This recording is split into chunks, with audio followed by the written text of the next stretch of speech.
the spins and so on. So this is another thing that we need. So again, how do we break this degeneracy? For this also, we need the observations of the early in spiral part very precisely. Then how many such binaries of these things are there? What is the distribution of their masses and spin and so on? Like, do intermediate mass black holes exist? Well, partly answered. We have probably something like at 150 solar mass and so on. But are there intermediate mass black holes of 1,000 solar mass and so on? We don't know yet. These things are very important for cosmology, right? I mean, if some seed black holes merged and formed they hierarchically grew, then the signature would be different from if something big was that. So there was a big seed black hole in the very early universe from which the structures formed.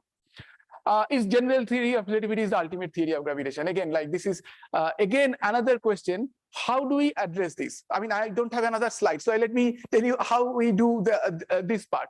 What people do is that they get the masses of the component masses from the in spiral part. Then they look at the in spiral part will tell you the component masses and the orbital angular momentum, which you should match what you observe in the ring down, final ring down part.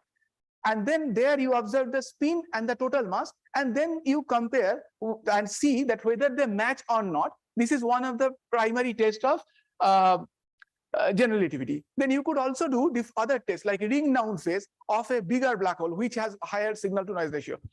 Again, all this part would be much better if we had a very precise estimate of the mass and spin from the early in spiral part. Okay. Now, okay, and again, what is the value of the Hubble constant and so on? So there are many questions. I think you know all this. And then there is one more thing. And the thing is that these are the maps of the universe in different electromagnetic windows, starting from radio to gamma ray.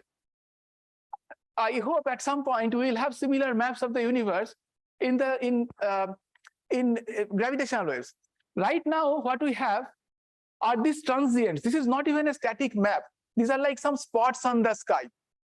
And hopefully we'll get a map like this soon. I have a feeling that the first map of the persistent gravitational wave sky may actually come from in nanohertz, because you are going to probably, it may happen that the nanohertz frequencies, the stochastic background will be observed first, and the stochastic background is a persistent background. Why do you say that? Meaning a stochastic background is it is like the cost.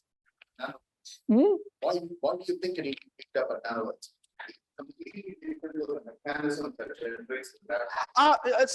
This is not the primordial one. I'm saying the astrophysical one. But the astrophysical one, which is produced from supermassive black holes, etc. I mean, see, it is. We don't know which source is emitting when, but it is persistent, right? I mean, the spectral features, etc. Actually.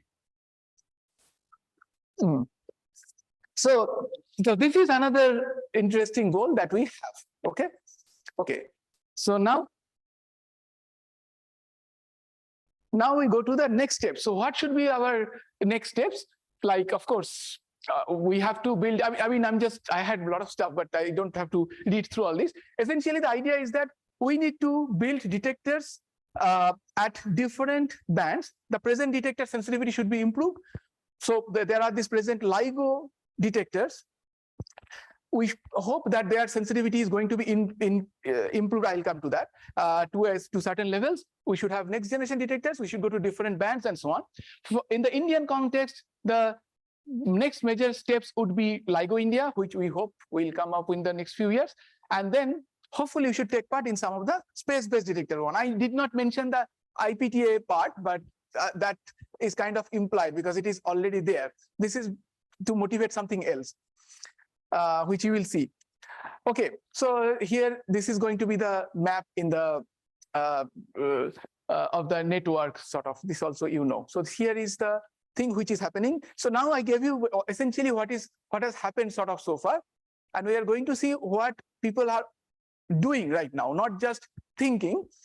And then we will see where how a research detector can where it can come in. So this is the future for the ground-based detectors. Okay, so this, I think many of you have seen this. I'll just come to this. So this is advanced LIGO's O3 sensitivity.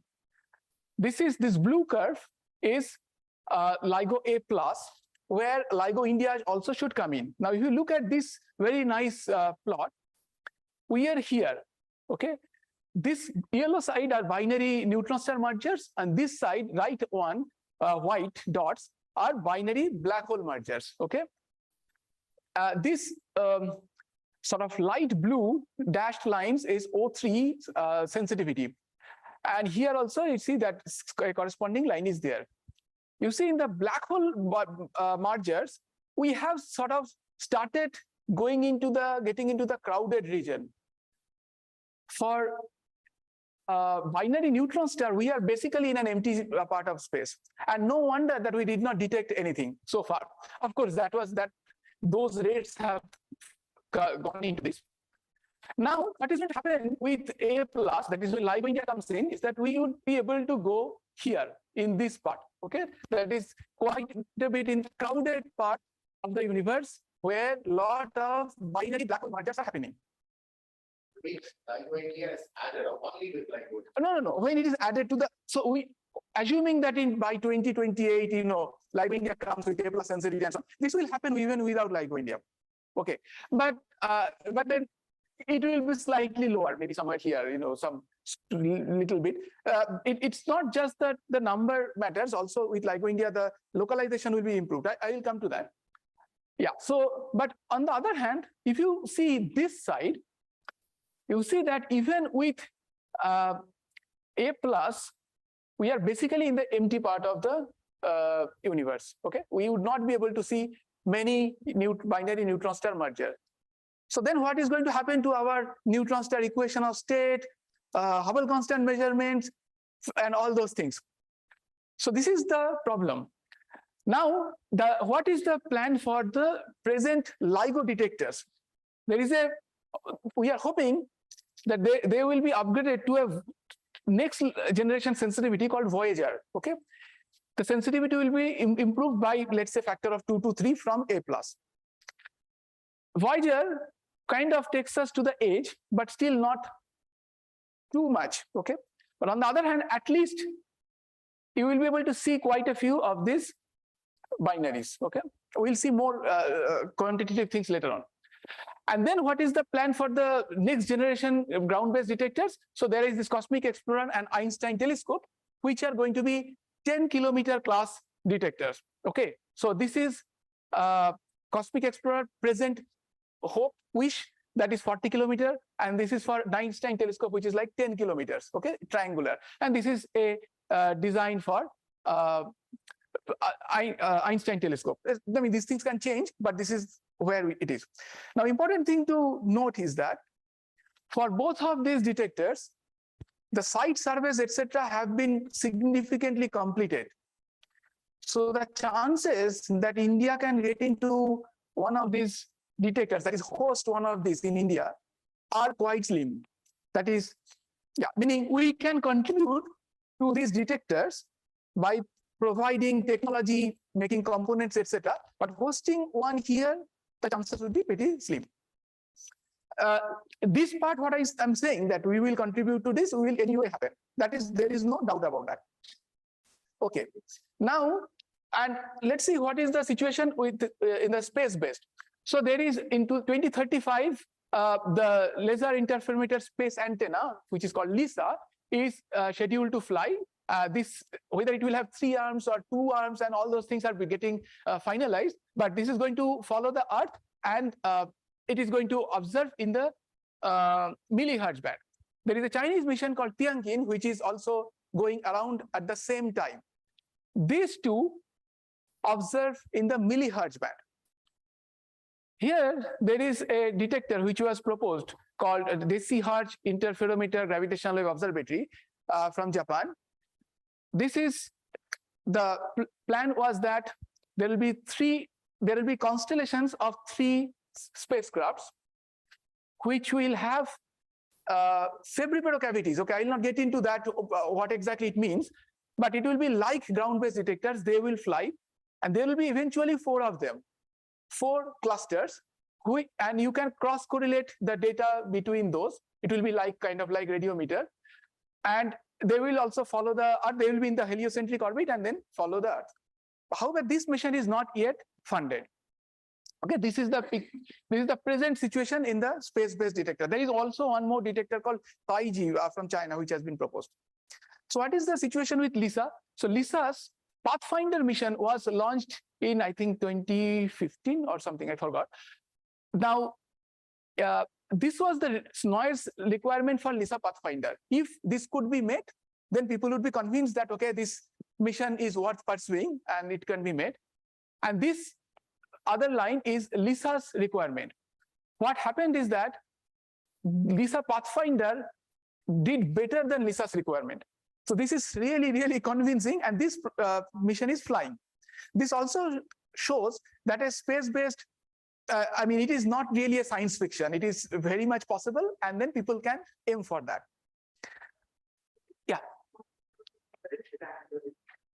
That is right. There are many other, there are other things. I mean, yeah, I mean, you know, but this requirement, I understand, is also for that, right? It is not taking everything in. Americans, and that didn't happen. So. Yeah, but these requirements were placed based on only the acceleration noise measurement, right? So that way it was meant. Yeah.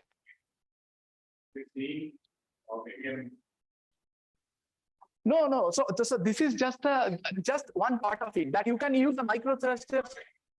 No, you cannot do astrophysics right away, because that requires much more money. In what sense it was better? I mean, so this is the acceleration noise, that you can have a drag-free environment in the space.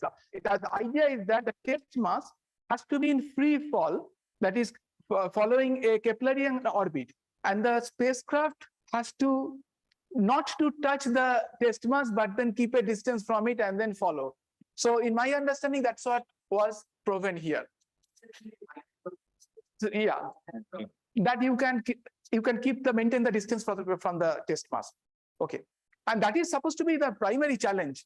The other parts, that interferometry, etc., are also challenging, but we hope that there are lesser challenge. I mean, this is a bigger thing. Okay, so now what is going to happen anyway? I mean, you know, people are kind of convinced with LISA, and it is funded and it is going on. Now, what is happening? Then what LISA is going to do? This is also quite a popular plot. You see that here there are these binaries, okay, which are in the inspiraling phase. LISA is going to see them, and then these binaries are eventually we come to the LIGO band, or ground-based detectors band, and then they are going to march. Okay. Now look at this timeline. This is 10 years. Okay, and this is 1 hour. Okay, that means if you could. If LISA saw these sources, you would know few years in advance that they are going to march. But now let's calculate a little bit, that LISA is flying in 2035. Let's say it observes for 3 years. It's a 2038, and then it knows that in 5 to 10 years something is going to march. So that is like we are almost approaching 2045 to 2050. The problem is that many of us may not even survive that long. So we need to do something little quicker than that. And you see this band here. Here it is 1 hour. If we have a detector here, okay, quite soon, then we would be able to, that is, let's say 2035 or so, we would be able to predict few hours to few minutes in advance that so there is a merger is going to happen. And then this also gives you the opportunity that this part, you know, the binary spend a large amount of time here, then here. So the masses and spins are going to be very accurately measured from the in-spiral part itself. So you are almost ready to focus on exactly what you want to do, that is test of gravity, let's say you want to do electromagnetic follow-up and so on. Now, why it is very important for electromagnetic follow-up is because these are transient sources. So if you know where exactly the source is going to happen, which will also can be obtained from the modulation of detectors, then all the big telescopes could tile the sky optimally, as long as they are not doing politics and everyone wants to only say focus on the maximum of the the posterior, which is very unfortunate, which is what is I understand is happening now. But if we can widely tile that space with all the big telescopes at that time, we're talking about 2035, even TMT may be online at that time. Let's hope so. And then you can do very deep follow-up. That is, the source does not have to be at like 40 megaparsec or 100 megaparsec and so on. We should be able to go beyond. That has an immense effect. I will come to that. I will show you that what happens. So now I will present some of the results which were done for a detector which was proposed by the Caltech group. Caltech and Chinese group, they made this proposal called Tiango. Now here, so you see that this blue and the red are the Tiango. So this one and this one. This green one is Decigo, which I showed before. The thing is that Decigo is a bit too complicated. It had these triangular shape designs with 3 arms with Fabry-Perot cavities. It gets technically quite challenging. On the other hand, if you could just take an interferometer, which is operating right now, with like an L-shaped detector, and just fly it, we know how to operate that. So that will be much easier. But the sensitivity will be less. But it's not too bad. See, this is Decigo, and you have a gap here. You could still do a lot of science there, and that is so. Next few slides will be on that. Okay, so and this is the track of the binary. You see that the binary spends quite a bit of time at very high signal to noise ratio here, and then merges in the ground-based detectors band. So what you can do? So first of all, early warning. See, these are, suppose you take nearby sources, 50 to 50 megaparsec or 200 megaparsec. These are 2 curves here. You see that with the, let's only talk about the 200 one. 50 of course will be even better. Source, and this is the time to coalescence in days. So this is 1 day. Okay, the shades represent best 50% and 90%. So you see here this 1 day and 90%. That is 90% of the binary neutron star mergers will have better than 0.01 square degree sky localization with this detector. How this is possible? How did it happen? Now the thing is that this, so first of all, this will happen anyway. I'll come to this other part. This will happen directly from the time of flight. I mean, during the, just by this thing itself, Tiango itself, that Deciher detector, because it will there will be modulations, etc., from which you can get this. But then even better things can happen. So this already will be enough up to 200 megaparsec to tell all these electromagnetic observatories that just point there, something is going to happen there. And this is extremely small, so they can go really deep and get, I think you never know, even a neutron star, black hole neutron star follow-up may be possible with this. Okay, so now let's go a little further. Now, if we are looking at much further, so this is like gigaparsec. Okay. Now with gigaparsec, with the space-based only, you don't do too good. Okay, this orange one is space-based only. With ground only, also it's slightly better, but not too much. Okay, because you're looking, the space-based one is only using an antenna pattern modulation, and the ground one is using a baseline which is like 1,000 kilometers. But when you combine ground and space, you get again extremely, like at 10 gigaparsec, you get 0.1 square degree resolution. So how is that possible? This is happening because the space-based detector could be 1 million kilometers away from the Earth. And now you see one thing which I showed before. Here, you see that Deciher detector has a very big advantage as compared to the millihertz detector. A Deciher detector has a significant overlap here with the ground-based detectors. So this part of the Deciher detector was good enough for prediction, forecast.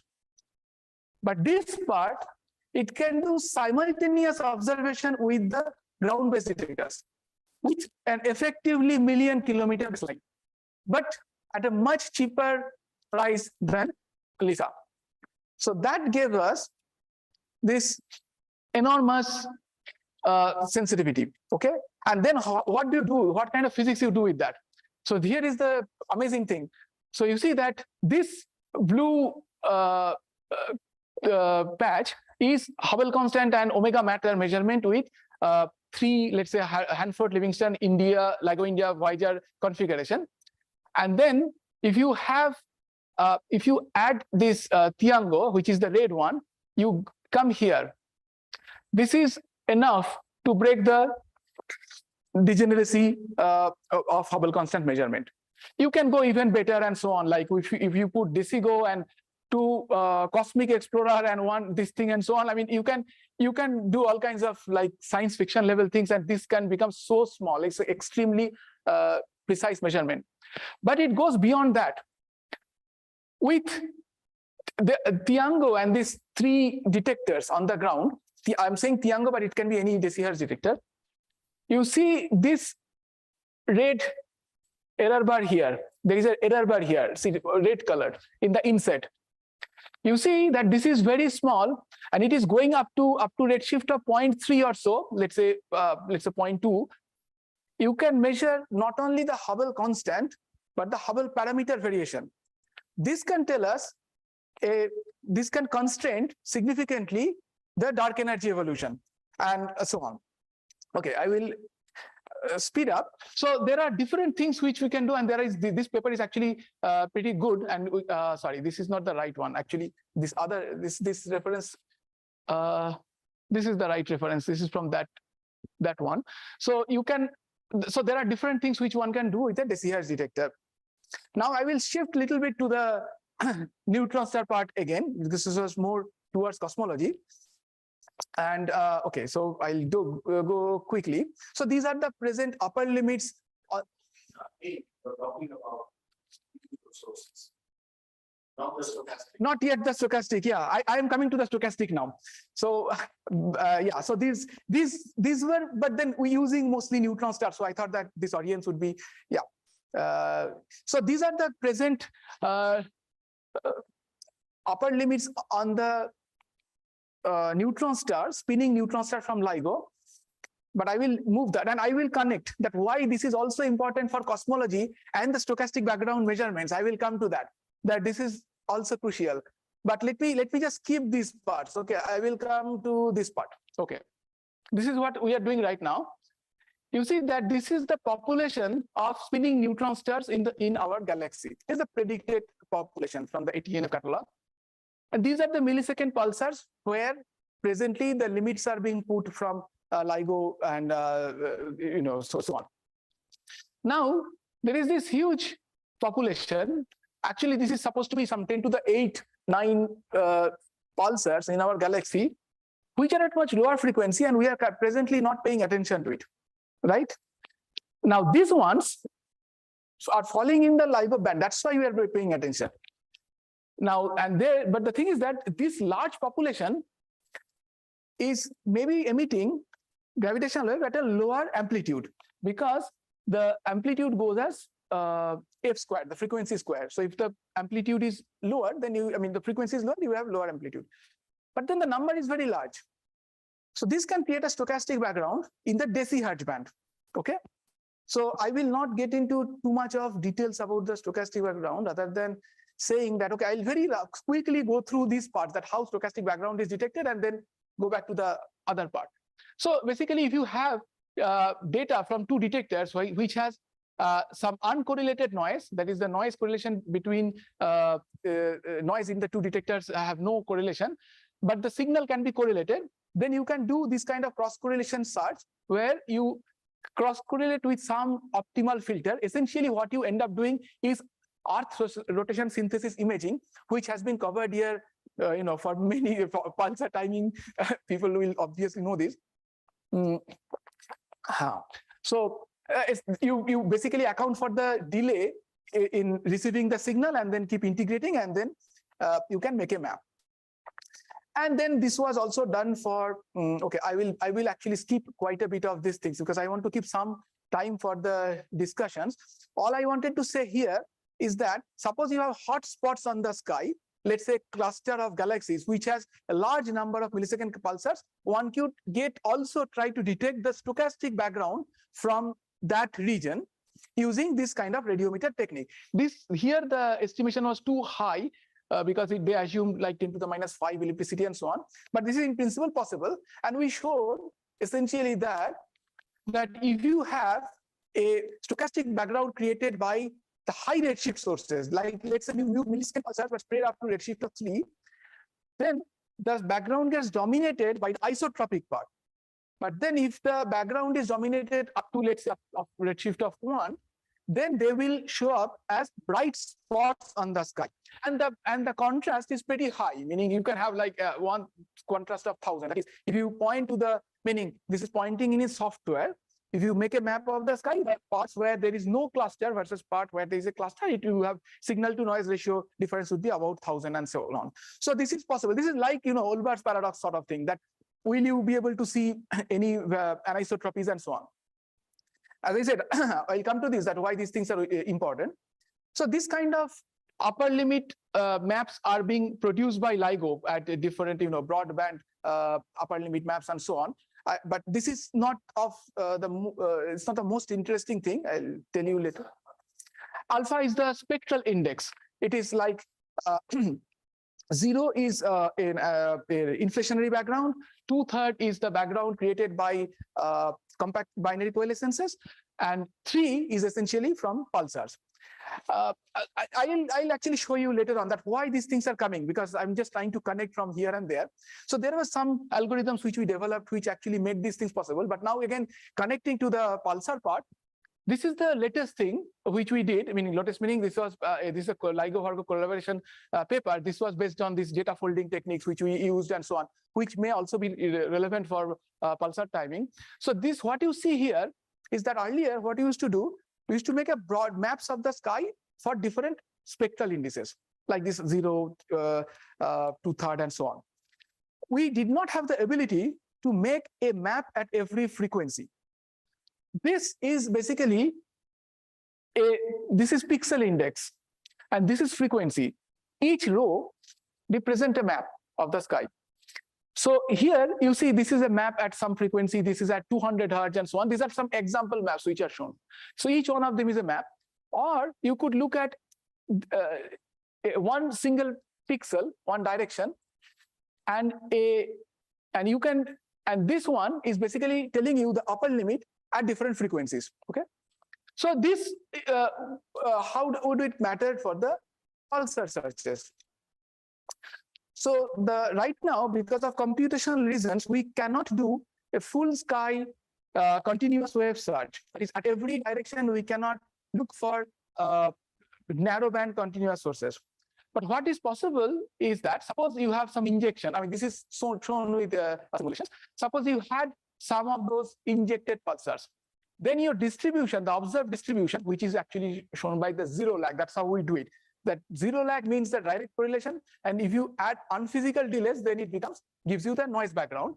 This will have some tails like this, and you would be able to identify those outliers which may potentially host a source. Then you pass on these specific points to the groups who are doing matched filtering based searches, and they can do a follow-up at those points. So this is the present thing, and there are many details which are going. People are working out different things there. But why all those things are important? Now I am coming to the points Sriram was trying to say. See, this is kind of like the understanding of the history of the universe and so on. From this point, the CMB onwards, I think we have a slightly better understanding than what happened before CMB. We can do with, we know that inflation is necessary and so on, but there is no direct observational evidence. Other than that, what we are doing is reverse engineering. We are saying that if this does not happen, like if there is no inflation, you cannot solve the horizon problem and things like that. So we need some direct observational evidence from this side. That is, everyone wants to detect the primordial gravitational wave background to be specific. And then there is the other gap also in cosmology, like the dark energy part. And I already told you that how the decihertz measurements of the variation of Hubble constant, I mean Hubble parameter, can give us some handle there. I will skip all these. Sriram covered all these in great details. So what I am going to focus on is on this one. So there is a hope that, see, this is the stochastic background and this is frequency. Okay. This dashed line shows the stochastic background from inflation. These are the backgrounds which are created by sort of astrophysical foregrounds. There is a hope that there is, in this band, in decihertz, there is a window where there is minimal astrophysical background, foreground. So this window is very interesting. He said that you just said that Right. I'll come to that. So this is from one of these papers which says like this. But the thing is that even if there is inspiring, those lines are there, those can be subtracted out. Once you have the detection, you know that this line was present for the last few years, so you can or few hours, so this can be subtracted out. But even then, there is exactly, so the foreground cleaning. So there is a chance that we will be able to detect the primordial probe or constrain the primordial background here, and this was one of the primary motivation for DESICO. But life is not going to be that simple, and this is the evidence that this was the bicep detection, right? I mean, they thought that they have detected the primordial gravitational wave background, but it turned out that this is just the galactic dust what they have detected. So this is what we have to be careful about. This is this Ariana Renzini and people and company produced this nice landscape. You see that different detectors are plotted like this, and different foregrounds which are expected, the primary ones are plotted this one. The point is not to focus on individual this thing. The point is that what we have to do is a multi-band analysis for foreground cleaning. If we know how many, so this is the tail which was not present in the other plot.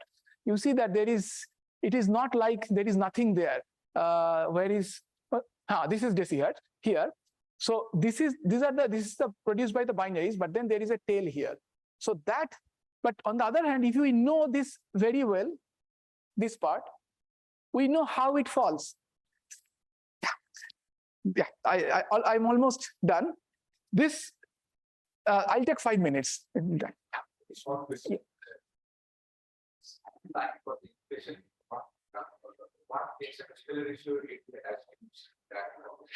I think 0.01. This is 10 to the minus 16. Yeah. Then if it is not there at 0.01, Yeah. Or some yeah. Then it could go up there. Yeah. I mean, there is a chance that during reheating, this can also go up and things like that. So, but the thing is that the point is not exactly like where it is. The thing is that there will be this part. If we know this part very well, then we would be able to subtract off this part. This is also true for the pulsars I talked about, right? The big pulsar peak that we are ignoring right now actually may have contributions here. So in the end, this may happen in like, it may take 50 years to detect this background, but I'm hopeful that it will be detected at some point. I mean, I'm alive or not is a secondary question, but we have to keep doing, take the steps so that we can reach there, right? I mean, that is the whole idea. What? Leah? Leela? Oh, okay. You mean that? So this is PPTI, yeah. So, but the lunar part. So lunar part is also, so they are also in lunar interferometer is also in the decihertz band. Right. So that is, these things are all in the same part. The problem is that the lunar part we have to see carefully, and there should be more detectors. See, the moon also has seismic activities. So we have to be careful about that also, right? I mean, that how much. The argument is it's better than, but anyway, it can be possible. It is all possible. Yeah. But the point is here is that we need a decihertz detector. That's the point, or more, not just one, because then we can do correlations. One is a very small thing that what I'm saying is that you are saying that, okay, maybe 20 years or 30 years or even 50 years, let us, yeah, okay, no, but what I'm saying is that Lightbird is going, that has a threshold of 10 power minus 3 and CMBS4 that will be 10 power minus 5 into 10. So we may not have to wait for that long. So that might be, for me, it is very interesting in terms of if there is some physics beyond the standard slow roll. That will be very good. So you would not be able to, without multiband, without looking at this part. See, if you see only this part and not this part, I don't think you would be able to constrain all the Small scales. Yeah. No, they're talking about small scales, right? These are very, No, here small. There, Lightbird will be here. yeah, no, what I thought that you were saying that if we see the stochastic background at that level, then we can back calculate that the tensor to scalar ratio was 10 power minus 2 during inflation. Yeah. So that is what I'm saying, that it is very difficult to, so Lightbird might already see it in 10 years time rather than we have to wait for that. So there are two things here. One is that I think this would not tell you the constraint, the inspirational model. And the second part is that this will be I will call it like the Hull-Stellar detection. It will be an indirect detection, that is imprint of the primordial background on CMB, but a direct detection is always going to be fun, right? I mean, you see both of them would be there. I think somebody, yeah, okay. Since there are questions, I'll take a little longer. Yeah. BBO was also like the DesiGo, but it is no longer funded, meaning, so nothing is funded, but it is no longer pursued, meaning the hope for funding has gone away from there. So yeah. Since there are questions, I'll take 2-3 more minutes to wrap up. I'm almost there.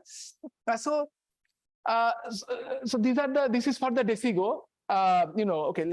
Okay, fine. Here I should show one thing. I mean, there are different configurations possible. You don't have to really look into the configuration, but typically what people are thinking are 100 to 1,000 kilometer arm length detectors with few watts of laser power in space. It could be in geocentric or in heliocentric orbit. Heliocentric would be probably better because then you get this bigger baseline and so on.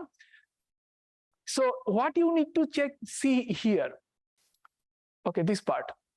This is, again, that omega GW is 10 to the minus 16. If you have this multiple constellations, which is why even another detector, let's say on the moon, would be nice, because then you can cross correlate. Then you can maybe able to see this in few years. Okay, so this is the hope. But this means that you are only touching the background. So you are detecting it, but to claim that you have detected a primordial background, we need to say that all the foregrounds is understood correctly, which is going to be a serious challenge. It is, in my opinion, with both the experience of CMB and this thing, I think that is going to be the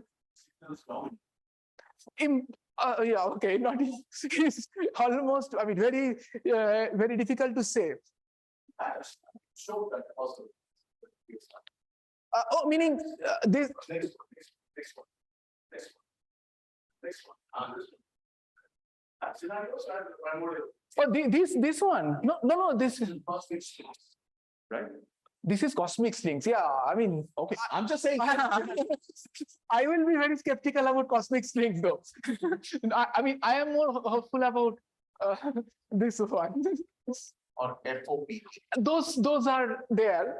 But I don't know whether that actually, meaning there is phase transition happened, but whether that solves our insulation problem is another thing. Yeah.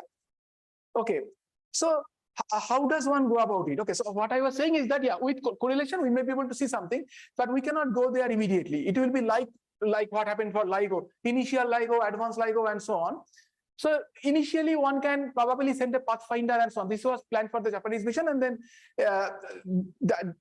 similar things we can do. So this is where almost I end. So the thing is that, so right now, for in the Indian context, LIGO India is hopefully going to start soon, and then it is going to be done in the next few years, and we must plan the next steps. That's the most natural thing to do. For the third generation ground-based detectors, 10 to 40 kilometers, probably it will be difficult to find a site and so on, which can take years to like, could be more than a decade and so on.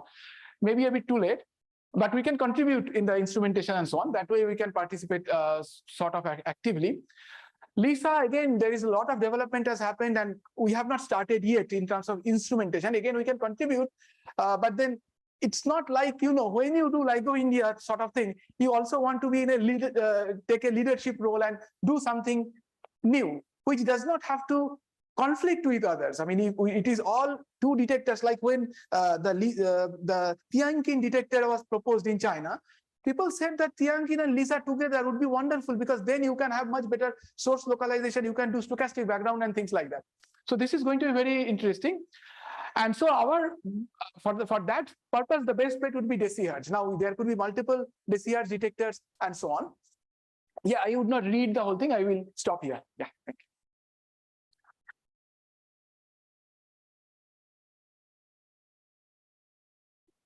Great, thank you. That was a really fun talk. Yeah, so we have 5 minutes more if we want to go past 5 for questions. Students first. Let's start with Avinash.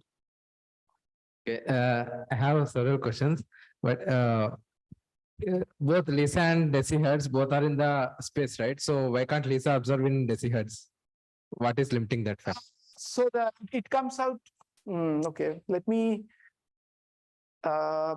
It's difficult to no. It is the design is not possible. You cannot design a detector which is sensitive at every frequency band. This is almost an impossibility. The distance between the. Distance gives you the primary length. You can increase then if you try to increase it too hard. I mean, it is possible, but then you need to put much more money for the laser power, etc. So it is very difficult. Like for example, if you see here, this blue one has much longer, larger bandwidth, but sensitivity is very low. So, but if you want to increase the sensitivity of the blue one, you have to go far below here, put a huge amount of money and things like that. I mean, this will be impractical in terms of money. Okay. Second question. You have said that the young pulsars can exhibit the stochastic background, right? So how does that? Yeah, I said meaning probably the old one, right? Meaning the low frequency one. Low frequency are the young pulsars. Well, yeah, low frequency. okay, fine. If not the accreting, yeah, not the ones not in binary. Yeah, so what is it in the millisecond pulsars? It's binary that will have it, but I didn't understand how exactly. Is it due to deformation in the shape or how? No. What I mean, see, there are these pulsars there, right? This is this huge peak. Yeah. These are at like few hertz frequency. So if there are deformities there, they are just going to emit gravitational waves. We are not paying attention to them because they are not in our frequency where no detector actually observes here right now. So, but then they are there. So you have to see this number here is very large. This is going to compete with the very small number that will be coming from here. Okay. Because the frequency is 2 orders of magnitude low, 2 to 3. So F square is going to be 4 orders of magnitude, 4 to 5 orders of magnitude low. But this number may be 4 to 5 orders of magnitude high. So, and then, but we don't know about the ellipticity part. Maybe here the ellipticity can be more, because otherwise here the spin down was faster. So maybe we have to see how exactly it goes, but we have to properly, I mean, right now what we are doing is that we want to estimate this and see where it comes. Okay.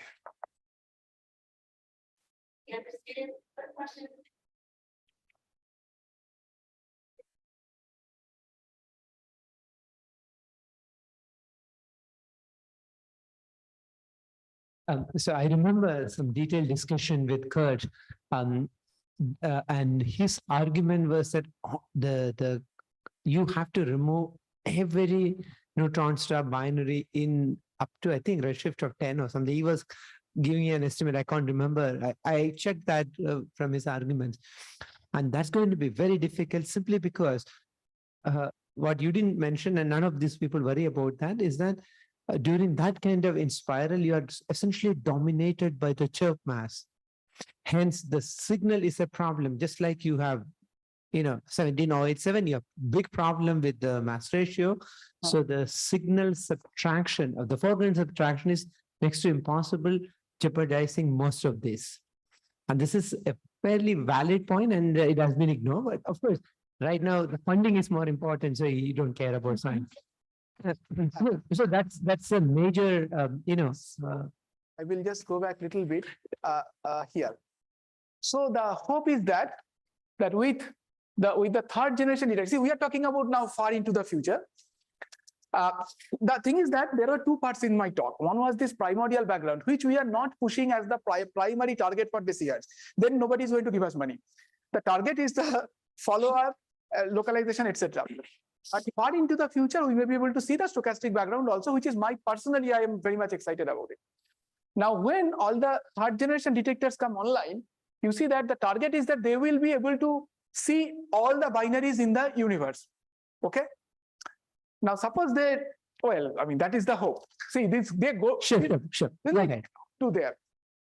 Now, the thing is that if that is the case, and suppose you are observing for several years, let's say at some point you have got all the binaries, then in the last few years, what was the total contribution from all these binaries in the lower frequency bands. So you would be able to subtract it out. No, you got, okay, you got it wrong, because that's in the high frequency still. So the decihertz, when you are around kind of 0.1 or something like that, Right. those guys, especially neutron star binaries, will not spiral into, in at least in your lifetime to LIGO when you have to really. Yeah. So their thing was this one, right? Yeah, this one. See here, let's assume that we have a very precise measurement here. Okay, then you can actually trace back and the exact contribution. This is what is done in CMB. This is precisely what is done, right? I mean, CMB, why we have multiple bands, in spite of the fact that around 100 hertz or 143 hertz, CMB it dominates. The other frequencies are simply to get this background so that you can do this extrapolation and subtract it off. So this has to be done in the same way. Okay, so you're saying that you actually need ET for the decimal to work. Then To do this cosmological background, we need everything in the world. I see. Okay. We need everything, like whatever. Like pulse. I mean, I think that will be like one of the ultimate goal of humanity.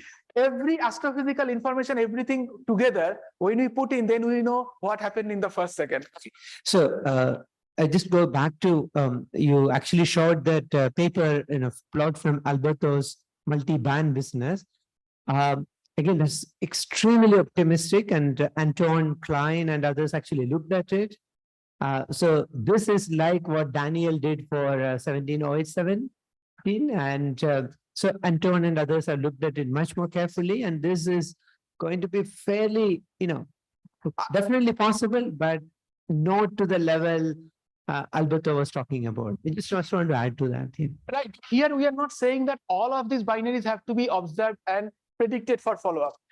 Here only some of them will be fine. See, the thing is that if you don't consider the cosmological background part, there is no problem. It does not have to be all exhaustive, right? I mean, some of them is good enough. I mean, if you miss a large number of binary neutron star merger also, you could still do Hubble constant measurement with whatever you get, even with black hole, by the way.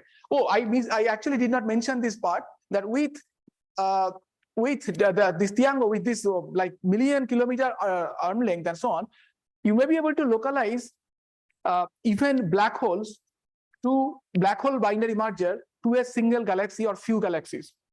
And that because the sky localization is so accurate that it is like this is up to 10 gigaparsec, forget gigaparsec. Let's say this is around redshift of 1. Here you get like 10 to the minus 2 kind of accuracy. Okay, so it is already very good, and also if you have very good calibration, we would be able to get within few galaxies. So then even the black holes can give us pretty good estimate of the Hubble constant. That requires completeness of the sample of that kind of redshift. That's also going to be very difficult, isn't it? Correct. No. You have You know a merger is going to happen there, okay, in a given position. You put all your telescope there, then the region is automatically sampled. If you put all your telescope time to sample a small cosmic volume, you can get all the galaxies there. You can do 3D survey in that region. Up to a redshift of 7 and things like gigaparsec up to 7? Redshift of 1. This Or redshift of 1. Okay, okay. Yeah, sure. That's fine. Yeah, sure. Okay. Thanks. Question? Oh, Oh, you're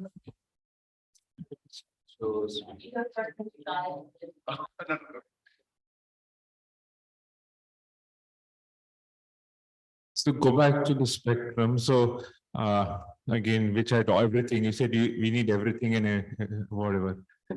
But one thing which is missing, you didn't mention in your talk. Okay, so so why isn't anyone constructing gravitational detectors at microwave frequencies? I mean, they would be much cheaper. You can build them in a laboratory, and again, they're models. And I think Emil Motola once asked me 15 years ago about gravitational wave detectors at microwave frequency. I think there was an experiment at Birmingham, but beyond which I think is shut down. But beyond that, I don't hear much.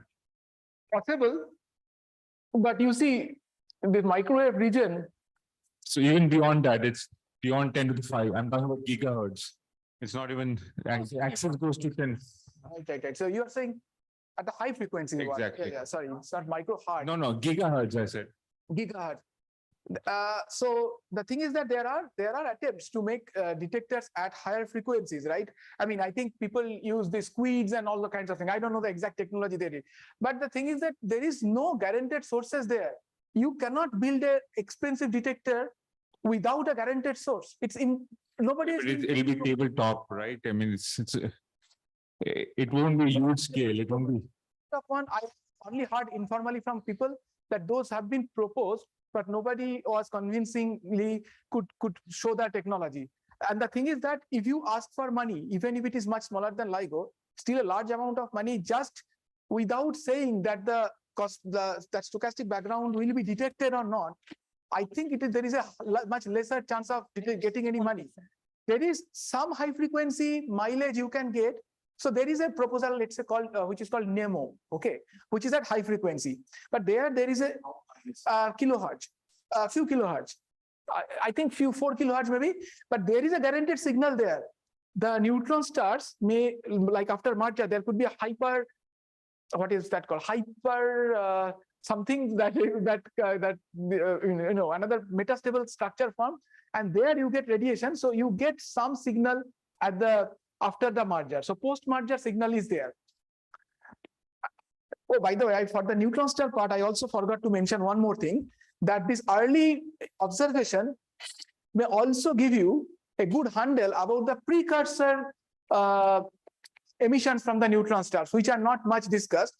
That when in a binary neutron star merger, there could be emissions before the merger, also electromagnetic emission before the merger from the crust and so on, which I don't know the full details about it, but those can also give us some handle about the structure of the neutron star and the equation of state. But those are also there. Yeah. Can I go? Quick question. Is there any effort between that range between LISA and PPTA? So there is also a frequency gap, right? That is right. That is that. As far as I know, that there is nothing there. Meaning Yeah. Yes. I don't think there is anything there, but maybe you. Well, I was just going to say with something like the SKA and daily cadence pulsar observing, we could start to fill that gap, like really high cadence pulsar observing and something like the square kilometer array, that arm over here, we could start to get into that gap. Yeah. Yeah. Because that would be, like right now, this is assuming not much sensitivity and sort of like monthly cadence observing. So we're not really getting down to or up to those high frequencies. yeah. In fact, that will be also important because you may need this heavy black hole binary. This shape is also uncertain. So we need to get that also. So if you have two measurements here, then that you can get that also.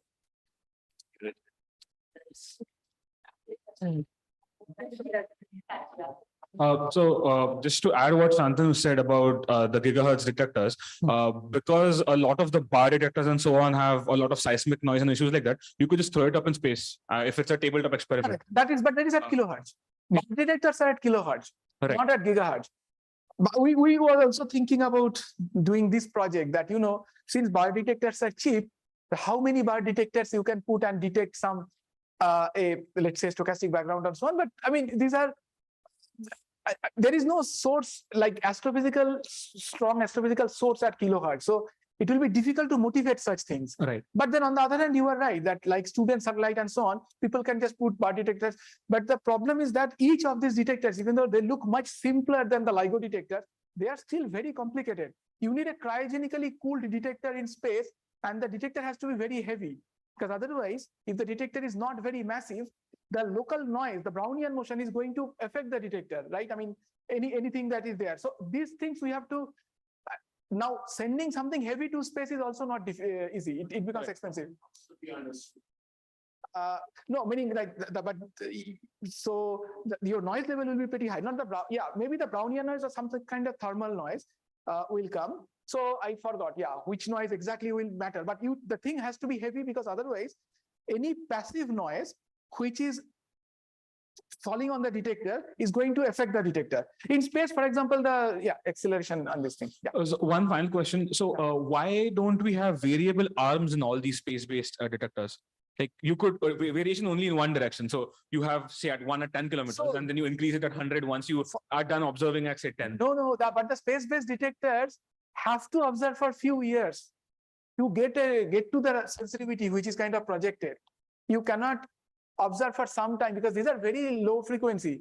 You need to observe for some certain time. Maybe after 1 year you can change it, but at least for 1 year you have to hold it at the same sensitivity. That is my understanding. Maybe there will be some clever technology which will allow you to go back and forth and things like that. Meaning you observe at some frequency for some time, then you come back, sample it, again go back. But I don't know whether, meaning you are sampling basically at two different, I don't know it is possible or not. I think the technology is a problem more than a science problem. And also like you have to have enough fuel in the, meaning the thrusters and so on will be stressed.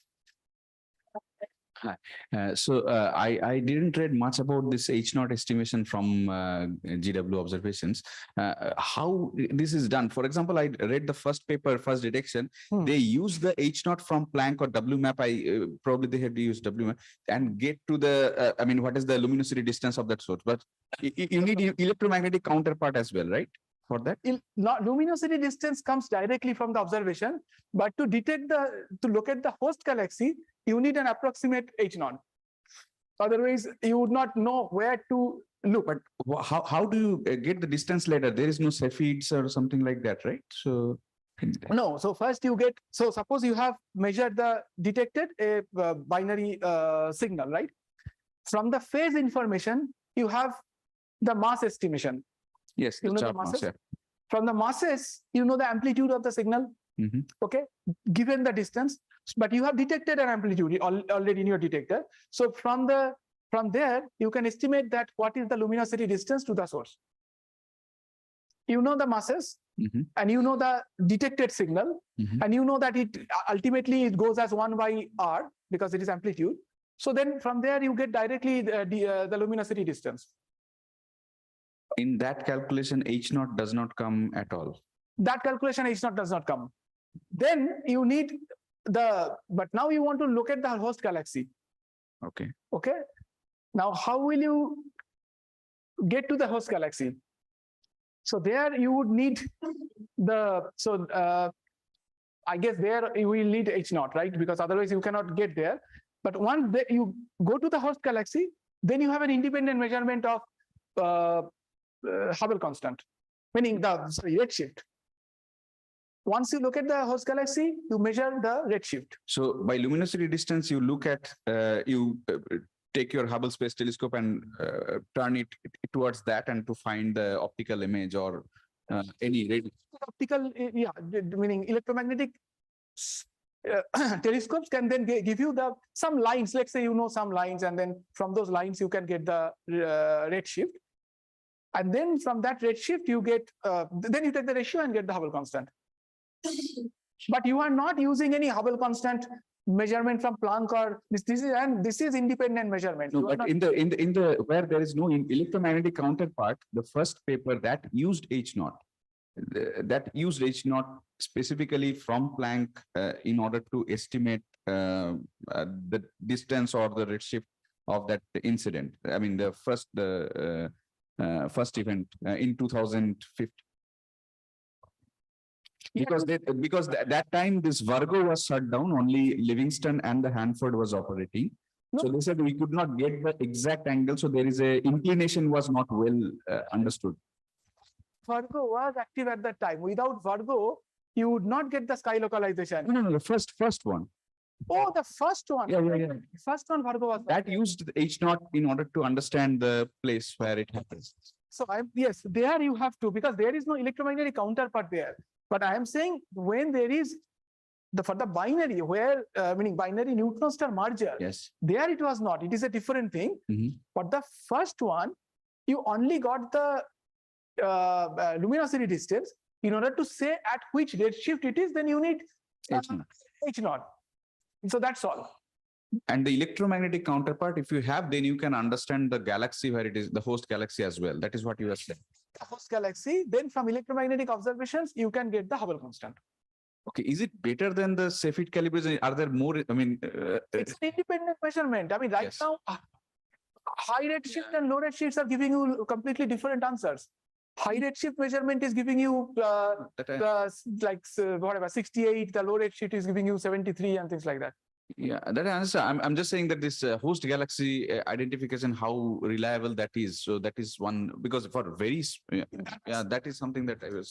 So that is there, but like I mean, it was kind of so because you see from different.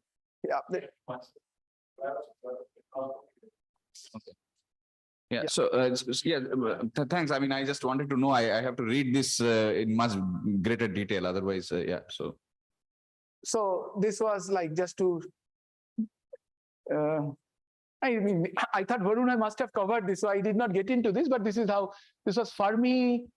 I mean, initially it was actually the LIGO detected first, but it takes time for LIGO to give you the error circle. So then with LIGO, what I said before is that Virgo did not observe this, but since it was sensitive, it was enough to cut out this part, and that's how you got the source. And then there were these galaxies which were followed up, and they found where they saw a movement. Meaning, if you observe in that region, then they saw that there was a movement, meaning change in luminosity or whatever in one of these galaxies. So that gave you the host galaxy. Okay, That's neat. Thanks.